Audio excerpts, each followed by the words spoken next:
This module is called Logging is Critical. Let's start with a definition of network time protocol. It's a common time reference that is essential to allow the correlation of logs from multiple sources. So NTP, Network Time Protocol, it really is a protocol. It synchronizes all the connected system clocks.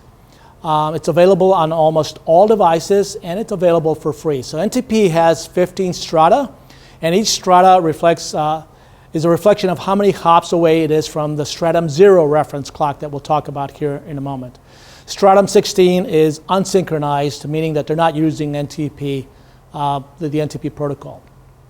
So timing's everything. The stratum 0 reference clocks that I talked about a moment ago is really an atomic clock. It calculates time by measuring the microwave signals emitted by electrons as they change energy levels around the cesium atoms, which have been cooled to a near absolute zero temperature. That's a lot of physics. What you really need to know is that these clocks will not gain or lose a single second within 138 million years. There's a couple of pictures of two locations of atomic clocks. One in Boulder, Colorado, and another one, both of them in Boulder, Colorado, but one is with the U.S. Naval Observatory and the other one is with an organization called NIST. Syslogs are important. Syslog is standardized for system and application logging by the Internet Engineering Task Force, IETF, under RFC 5424.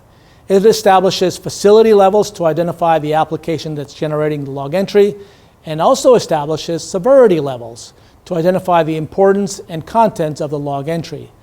The important thing is that you should confirm that all your vendors include complete documentation and definitions of all the log messages and their system that the system application generates, including keywords and definitions. Log servers, another important concept here is called the central log repository. Just as the name implies, it's a central place for keeping all the logs.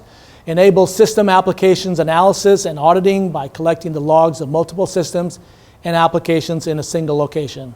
Now, single is a bit misleading here. We don't mean one single server, because obviously you want to keep your log servers in some kind of clustered arrangement so that if one fails, the other takes over and no logs are lost, such as using application high availability that we talked about in a previous module.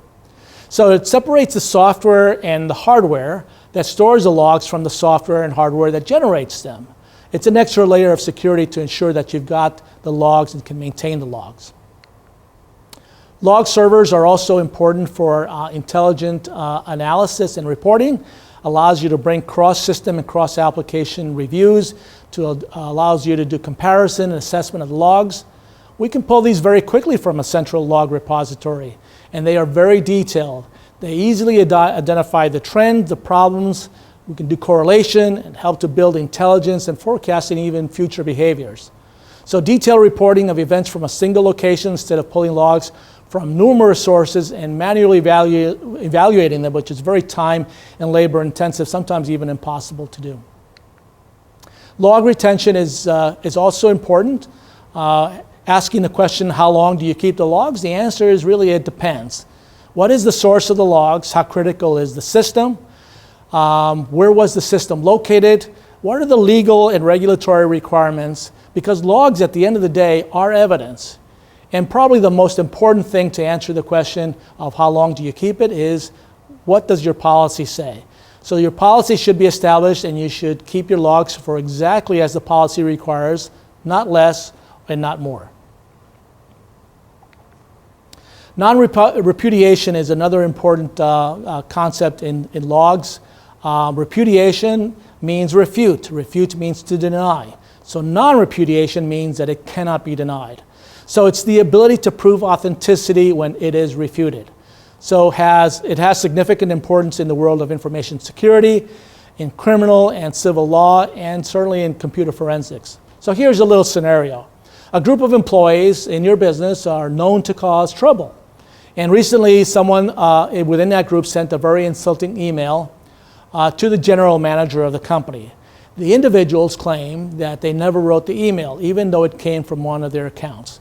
So how can you actually establish the authenticity that email actually came from that computer that that was suspect? The answer is by having the logs. And non-repudiation is the means by which that's achieved. So in summary, logs are generated are generated from just about everything inside of the network. You should have a policy on retention. It should be focused on the law and on regulations, and you should follow that policy to the letter, exactly. Keep the logs for as long as it says, not more and not less. It could also be used for troubleshooting problems, for security and to comply with the law, obviously, as we've been talking about. And the truth is that you cannot pass an audit with poor log maintenance. So follow the best practices for log maintenance.